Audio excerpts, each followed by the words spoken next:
Assalamualaikum warahmatullahi wabarakatuh. Selamat sore para Wibers. Sore ini kita kedatangan dua orang tamu istimewa.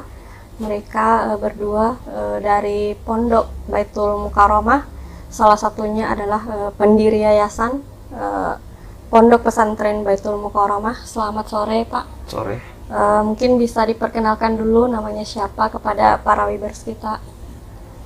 Saya Anton Taufik, Iya. SH, pendiri sekaligus pembina Yayasan Baitul Mukaromah. Yang kedua, kita ada tamu istimewa juga. Adinda ini adalah penghafal santriwati, penghafal 30 juz. Mungkin bisa diperkenalkan sedikit, Dinda namanya. Assalamualaikum warahmatullahi wabarakatuh. Perkenalkan nama saya Mbak Alda. Sore ini kita akan membahas sedikit tentang Pondok Pesantren Baitul Mukaromah. Kebetulan pendirinya ada di sini, mungkin beliau akan berbagi sedikit ke kita bagaimana suka duka Pondok Pesantren Baitul Mukaromah sehingga sekarang ini bisa menghasilkan santriwati yang bisa menghafal 30 juz dalam waktu singkat. Mungkin bisa diceritakan sedikit Pak tentang Pondok Pesantren Baitul Mukaromah ini. Baik, terima kasih. Jadi perjalanan Yayasan Baitul Mukaromah ini dirintis di Mekkatul Mukarramah, Baitullah. Pada saat itu saya beberapa melakukan perjalanan ibadah ke Baitullah, dan tentu di sana saya bertemu beberapa para petinggi di Masjidil Haram. Syekh, yaitu Imam Besar Masjidil Haram dan Masjid Nabawi. Kami tentu minta petunjuk-petunjuk beliau tentang pondok pesantren yang kita akan bangun ini. Tentu beliau memberikan masukan-masukan tentang nama yayasan kita itu. Makanya lahirnya itu Yayasan Baitul Mukaromah ini lahir di Mekkatul Mukarramah. Makanya kami menyebutnya Yayasan Baitul Mukaromah. Nah, jadi berdirinya ini sudah 5 tahun sampai sekarang ini, dan pertama itu adalah madrasah yang kita bangun di pondok pesantren sekarang ini. Terus yang kedua madrasah aliyah, yang ketiga pondok pesantren, dan beberapa unit seperti unit rumah yatim, rumah tilawah, dan koperasi pondok pesantren yang kita miliki sekarang ini. Tentu berbicara suka dan duka memang butuh pengorbanan, tapi alhamdulillah dalam jangka sekarang 5 tahun ini kita mampu melewati proses-proses itu dengan berbagai macam upaya jeripaya yang kita lakukan. Terkait potensi-potensi yang kita miliki itu adalah butuh sumber daya yang bisa mensinergikan di lembaga pondok pesantren Baitul Mukaromah. Saya kira itu cukup mungkin. Ya. Sekarang ini sudah berapa jumlah santri yang ada di Pondok Pesantren Baitul Mukaromah? Dari hasil data yang kami peroleh, Iya. dari Madrasah Sanawiyah, Madrasah Aliyah, Pondok Pesantren Tahfiz Quran Baitul Mukaromah, kurang lebih 400 Santri dan santriwati. Ya? Serta siswa-siswi Madrasah Baitul Mukaromah. Saya dengar-dengar juga sekarang lagi proses pembangunan untuk Baitul Mukaromah kedua atau bagaimana? Kampus. Atau memang masih dalam lingkup yang pertama? Kita beda lahan, Pak. Beda lahan. Jadi kami sekarang lagi pengembangan kampus kedua karena mengingat antusias para peminat memberikan kepercayaan kepada kami, anaknya dititip kepada kami, maka kami kewalahan dari segi tempat, maka kami lagi membuat kampus kedua yang tidak jauh dari kampus satu. Kita akan buat khusus di situ dengan besar lahan itu yang kita akan bebaskan kurang lebih 5 hektar. 5 hektar. Dan sekarang itu kurang lebih 1 hektar yang sudah kita miliki, tinggal pengembangan pembebasan lahan sampai 5 hektar. Sejauh ini progresnya bagaimana Pak? Apakah sudah ada pembangunan atau baru mau pembebasan lahan? Baru pembebasan. Kita sudah memiliki lahan kurang lebih 1 hektar. Rencananya nanti apakah akan dipisahkan antara santri dan santriwati atau akan digabungkan? Dalam konsep kita dari master plan yang kita sudah miliki, itu 5 hektar itu akan digabung, tetapi tetap akan terpisah antara santriwati dengan santri. Kalau dari segi tenaga pendidik sendiri Pak, itu didatangkan dari luar atau putra daerah yang? Ya, hampir semua yang ada di Baitul Mukarramah itu adalah putra daerah Bone sendiri. Kami memberdayakan para pengajar maupun staf semua yang ada di Baitul Mukarramah. Baitul Mukarramah sekarang ini sudah punya karyawan, baik dari guru maupun staf maupun pekerja-pekerja yang membantu proses Baitul Mukarramah, proses pengembangan. Itu kurang lebih 80 karyawan kami di Yayasan Baitul Mukarramah. Tapi mungkin kalau dari segi pendidikannya dari luar ya, mungkin ada yang dari luar negeri atau gimana? Ya, di pondok pesantren itu punya pendidikan itu ada lulusan dari luar. Pimpinan kami Pak Jusas Muhammad Ali Aziz itu lulusan dari Mesir beserta istri, lulusan dari Mesir, bahkan dari Gontor, tenaga pengajar, bahkan hampir di pengajar di pondok pesantren itu kurang lebih dosen juga merangkap jadi pengajar di pondok pesantren. Kalau di Baitul Mukarramah sendiri itu lebih ke apa sih? Apakah lebih ke penghafalan Qur'annya atau lebih ke pembelajaran akhlak santri-santriwatinya itu lebih ditekankan kemana? Saya kira kita punya konsep tersendiri di pondok pesantren itu. Namanya brand yang kita miliki itu adalah Pondok Pesantren Tahfizul Quran Baitul Mukarramah. Jadi tentu kami memadukan juga pelajaran-pelajaran lain seperti kitab, bahasa yang ada, tetapi 80% itu adalah menghafal Quran, tahfiz Quran. 20%-nya itu kami pelajaran pembentukan karakter akhlak, terus yang kedua pembelajaran kitab, terus yang ketiga bahasa Arab dan bahasa Inggris. Itu yang kita miliki. Kalau boleh tahu kelas-kelas apa saja yang tersedia di sana, terus fasilitasnya seperti apa, dan berapa budget yang harus dirogoh untuk santri dan santriwati baru yang mungkin akan masuk ke sana sekarang? Iya.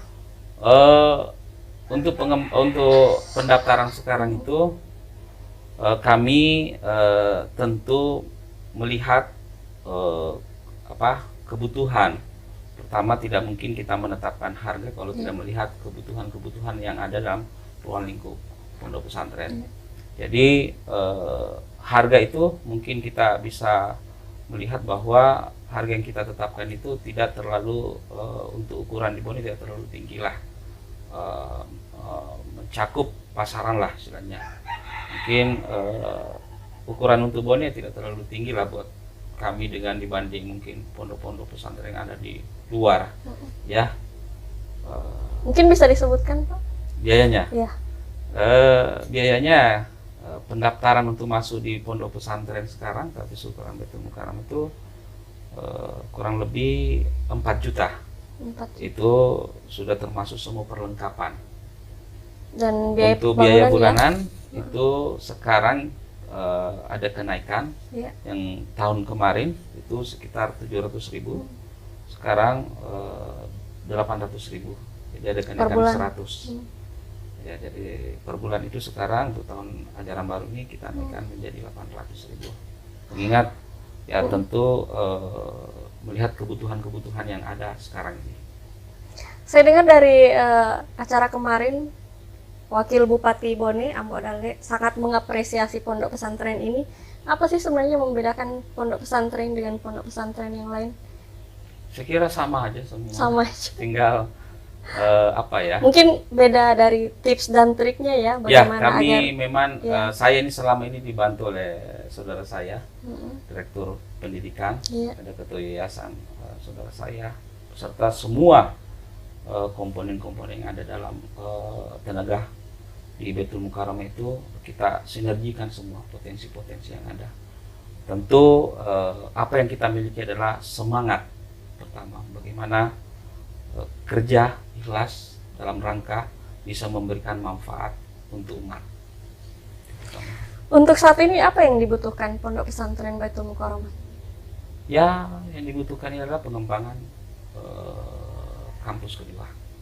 Istilahnya tentu kita butuh, karena mengingat antusias ini ya kita butuh asrama, butuh tempat begitu begitu sekarang sudah padat tempat yang kita miliki, jadi kita butuh fasilitas-fasilitas untuk para santriwati dan santri.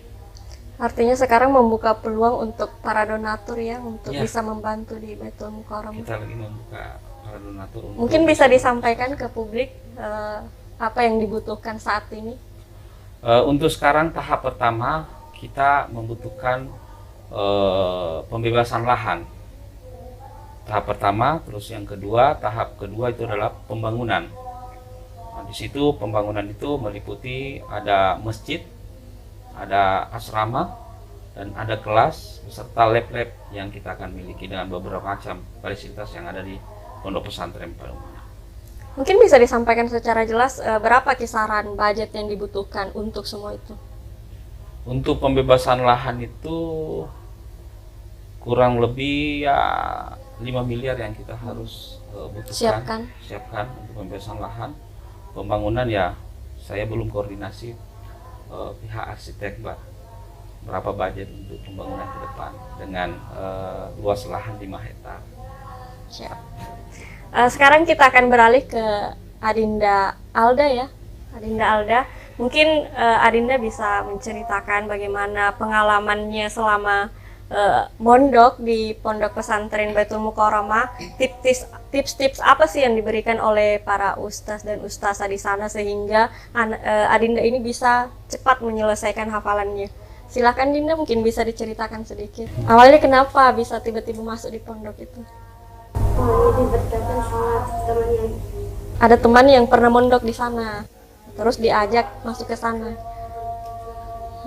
Terus selama di sana bagaimana penerapan dari para ustazah, bagaimana menggenjot untuk supaya hafalan cepat itu seperti apa?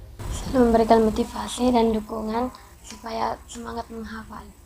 Tapi selama di sana apakah ada kendala-kendala yang dihadapi? Alhamdulillah tidak ada. Jadi selama ini di sana mondok di sana.